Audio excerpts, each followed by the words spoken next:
Mənə bir istinad nöqtəsi göstərin, dünyanın altını üstünə çevirim. Qədim Yunan filosofu Arkimedin məşhur kəlamıdır.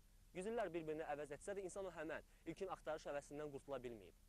Biz də axtarışa çıxmışıq. Axtardığımız o həmən istinad nöqtəsi isə Abşeronda geniş yayılmış meyxanadır. Axtaraq, bəlkə də tapdıq. Əliağa Vahid, ötən əsr Azərbaycan poeziyasındakı ən əlamətdar simalardan biri.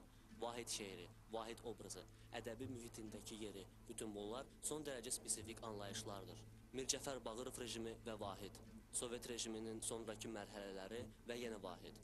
Hər bir dövr ədəbiyyatşünaslarımız üçün əsl araşdırma mövzusuna çevrilə bilər. Ötən əsrin məşhur qəzəlxanı olub Vahid. Əruz vəznində şeir yazan qələm sahibləri kimi Mərsiyə də, meyxanaya da biganə olmayıb. Yəni meyxanaçı mı olub? Cavabını çox aradıq. Vahid pərəstişkarları arasında bu araşdırmalarımızı mənasız sayanlar da oldu. Nəticə, üst-üstə düşən və bir-birinə zid olan müxtəlif rəylər bu nəticəni üzə çıxartdı. Vahid meyxana desə də, meyxanaçı olmayıb. Dövrün ən yaxşı meyxana ustası Ağa Hüseyn imiş. Vahidi də o özü ilə toylara aparırmış. Qəzəlxana əlavə qazanc mənbəyi tapmaq məqsədi ilə. Bizim tapdığımız isə başqa şey oldu. Stop. Həm də diqqət. Bunu hələ eşidən olmayıb. Unikal lent yazısında Vahidi dinləyəcəksiniz. Vahid meyxana deyir. Təbii, ustad saydığı Ağa Hüseyn ilə bahəm. Nəticəni özünüz çıxarın.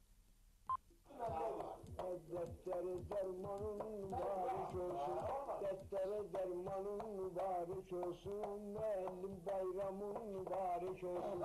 İskanım çoxdan demin iskanı var, qurban olum sənin bax bu xanı var. Bir gün ağac çüngəli bir yanı var, bir dəstəri hanım mübarək olsun, sənin bu bayramın mübarək olsun. Qubazam bura şeşib beş gəlib, mənim kimi valla bəla keş gəlib. Seyid Məhməd bizim Bakı xoş gəlib, belə xonçayı əlvanın mübarək olsun. Sən ki masal zirgin, mən ki meşdağa, qurban olum belə də hənzə belə dağa. Buna gəlib Bakı Seyid Məhməd ağa, belə canına qurbanın mübarək olsun, canına qurbanın mübarək olsun. Əlimə deyməmişdi çoxdan əli, eşqin yolunda olmuşam dəli. Ahmetinin atası Məhməd Əli, canına qurbanın mübarək olsun. Mənim düşümə həmişə toyxanədir, müəllim müqəldən bir danedir, dağ üstü ceylanın mübarək olsun, canını qurbanın mübarək olsun. Bu işin ayvıra ciddi cəhdini, gerek kəsəmə düşmənlərin əhdini, aytarı sağlasın Ahmetini, yüz qızı qurçvana, Ahmetini Allah xəlq edib bir dana, qursun bu leyfanın mübarək olsun, dəftəri dərmanın mübarək olsun.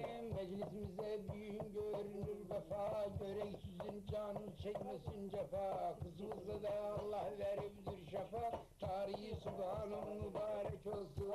Gəl özümdən bir səni birləşdirək, gələk səni bugün bax birləşdirək, qafiyeni gəl vahid değiştirək, bir özü ürfan var ayağın alıb, tarif ürfan var ayağın alıb.